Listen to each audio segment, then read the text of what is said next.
Good evening students. आज हम अपना चैप्टर पॉलिनोमियल्स कंटिन्यू करने जा रहे हैं।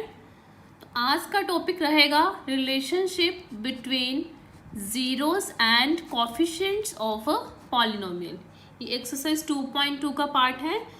तो हमने देखना है कि किसी पॉलिनोमियल के ज़ीरोस और उनके कोफिशिएंट्स के बीच में आपस का क्या रिलेशन है। तो हमने कल देखा कि कोई भी क्वाड्रेटिक इक्वेशन किस फॉर्म में होती है, ax² plus bx plus c is equal to 0। This is your quadratic equation.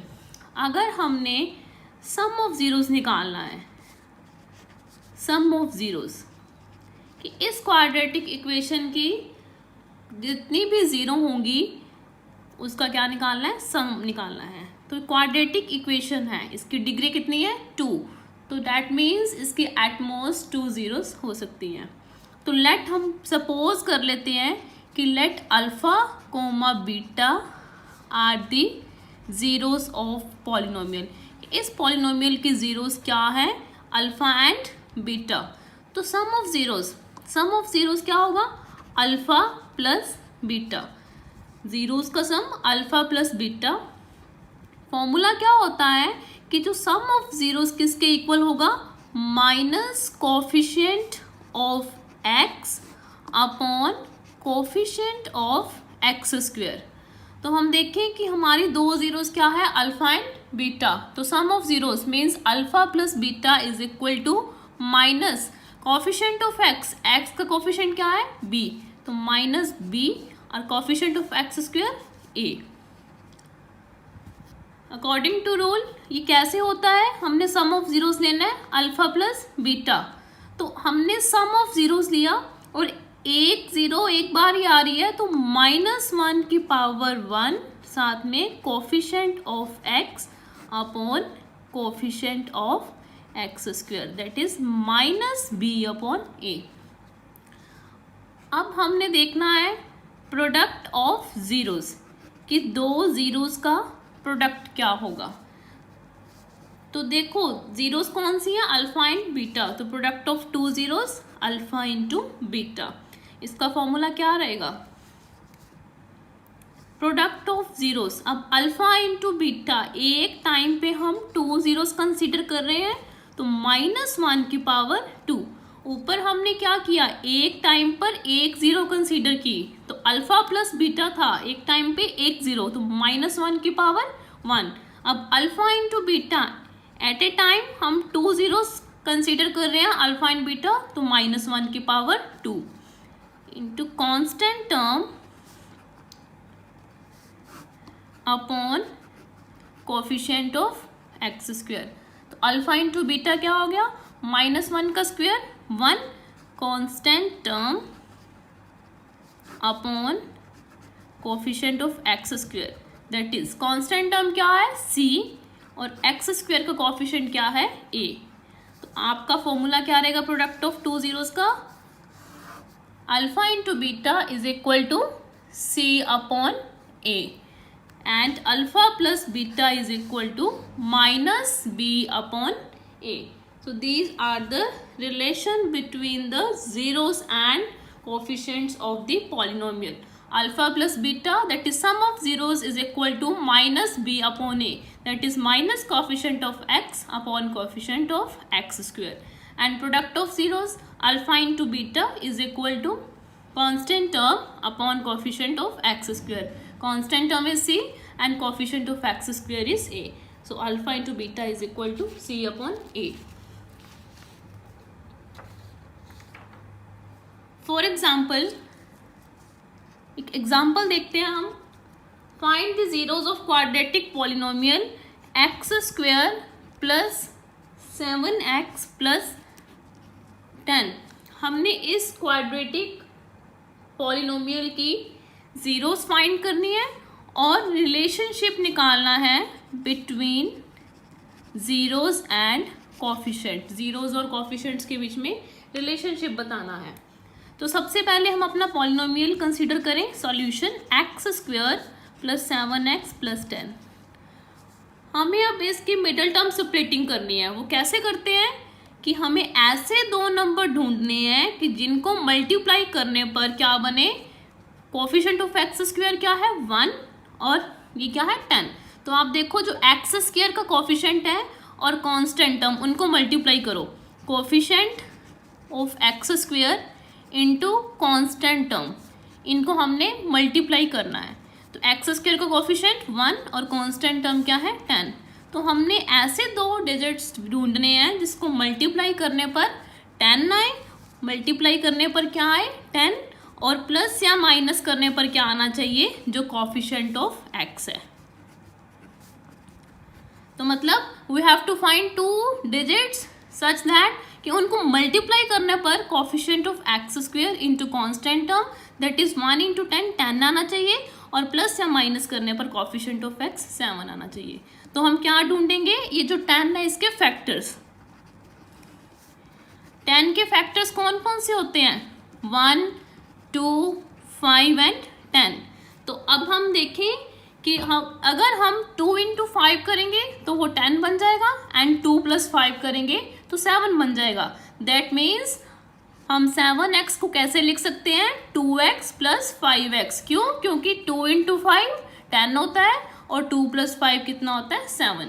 तो x square plus 2x, 7x को कैसे लिख देंगे 2x और 5x की टर्म में प्लस 10। अब पहली 2 टर्म्स में से हम देखें x कॉमन आ रहा है, इसके पास बच गया x, इसका 2। इन दोनों में से 5 कॉमन आ गया, इसका रह गया x प्लस 2। अब इन दोनों टर्म्स में से x प्लस 2 कॉमन, इधर से बच गया x एंड 5। तो x plus 2 and x plus 5 are 2 factors. अब हमें क्या निकालनी है, जीरोस। अगर हमने जीरोस फाइंड करनी है तब हम क्या करते हैं, जीरोस फाइंड करने के लिए अपनी इक्वेशन को जीरो के इक्वल लिख देंगे। फॉर फाइंडिंग जीरोस, अगर मैंने इसकी जीरोस निकालनी है तो इस पॉलिनोमियल को मैं जीरो के इक्वल लिख दूंगी, x square plus 7x plus 10 is equal to 0।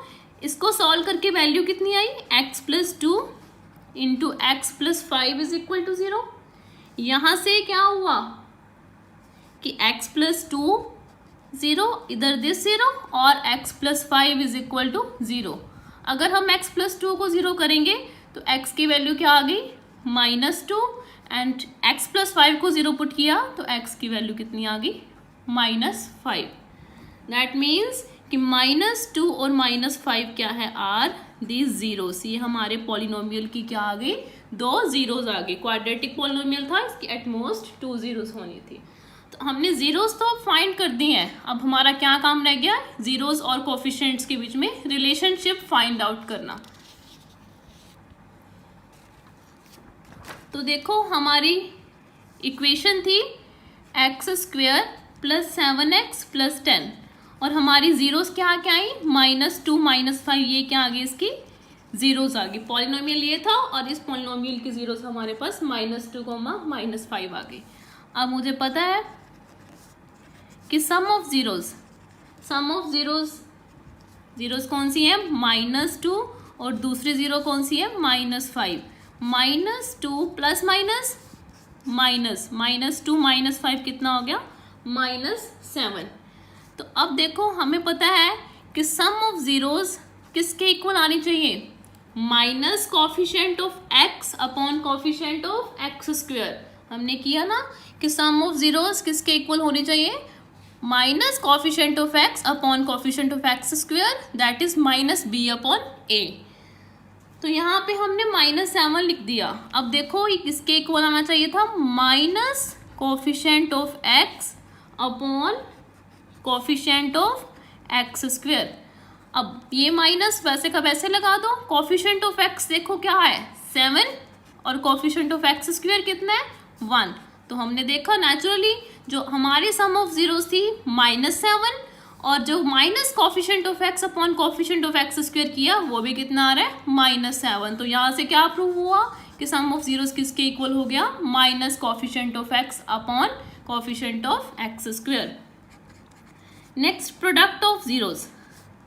अगर दो जीरोस का प्रोडक्ट निकालना है तो हमारी दो जीरोस कौन सी हैं, -2 and -5, that is -2 into -5, minus minus plus, तो क्या बन गया 10।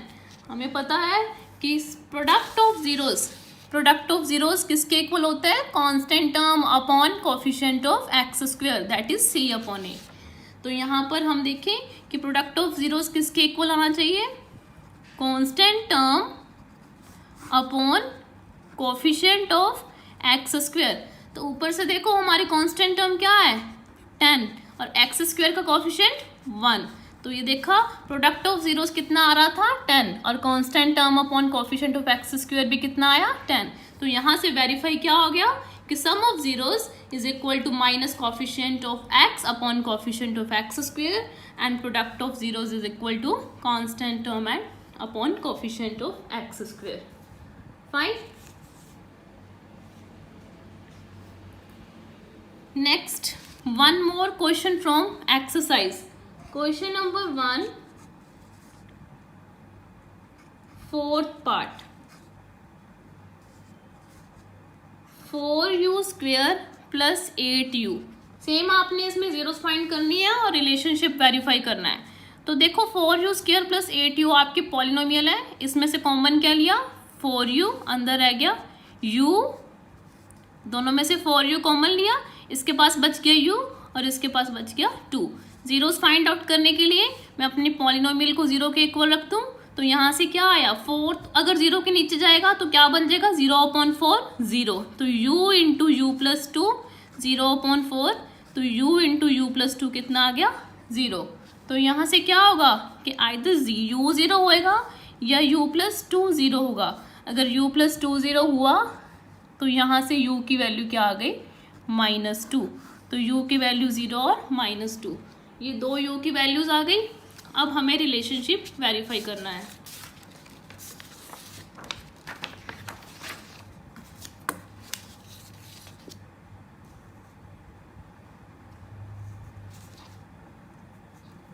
तो देखो सम ऑफ जीरोस,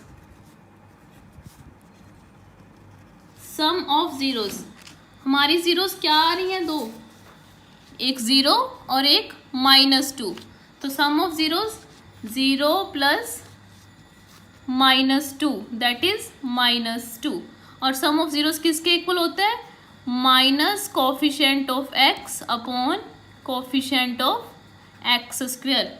इक्वेशन में देखो कोफिशिएंट, ये इक्वेशन u में है पॉलिनोमियल, तो ऊपर लिख दो coefficient of u upon coefficient of u square. तो देखो u का कोफिशिएंट क्या है 8, तो लिख दो माइनस आगे, तो माइनस का साइन वैसे, u का कोफिशिएंट 8 अपॉन u स्क्वायर का कोफिशिएंट कितना है 4। तो ये देखो इसको काटोगे तो 8/4, 4 1 4, 4 2 8, तो ये -2 आ गया, मीन्स सम ऑफ जीरोस किसके इक्वल आ गया minus coefficient of x upon coefficient of x square. Next है product of zeros. Product of zeros, तो दो जीरोस कौन सी हैं 0 और -2, तो 0 इंटू -2, 0 इंटू समथिंग 0, और प्रोडक्ट ऑफ जीरोस किसके इक्वल होता है constant term upon coefficient of u square. तो हमने देखा हमारे गिवन पॉलिनोमियल में कोई कांस्टेंट टर्म है ही नहीं, that means constant term is 0, तो कांस्टेंट टर्म क्या है 0 और कोफिशिएंट ऑफ u स्क्वायर हमारे पास क्या है 4, तो 0 अपॉन समथिंग क्या होता है 0 ही होता है। तो यहाँ से क्या हो गया कि product of zeros is equal to constant term upon coefficient of u square, hence the relation is verified. बस आपको ये देखना है कि जब भी आपको पॉलिनोमियल की जीरोस फाइंड आउट करनी है तो हमें उसकी पावर्स को डिक्रीजिंग ऑर्डर में लगाना है, सबसे पहले बड़ी पावर, फिर छोटी पावर, फिर उससे छोटी पावर। फॉर एग्जांपल अगर आपको कोई पॉलिनोमियल आ जाती है 6x स्क्वायर -3 -7x, तो फर्स्ट ऑफ ऑल आपको इसको अरेंज करना है। तो कैसे करेंगे, सबसे पहले बड़ी पावर वाला 6x स्क्वायर, उसके बाद छोटी पावर कौन सी है 7x, और सबसे छोटी power constant term that is 6x square -7x -3, means आपको पावर्स को डिक्रीजिंग ऑर्डर में अरेंज करना है। नेक्स्ट सेम मेथड से आपको इसकी जीरोस फाइंड आउट करनी है एंड देन रिलेशनशिप फाइंड करना है। Thanks for watching.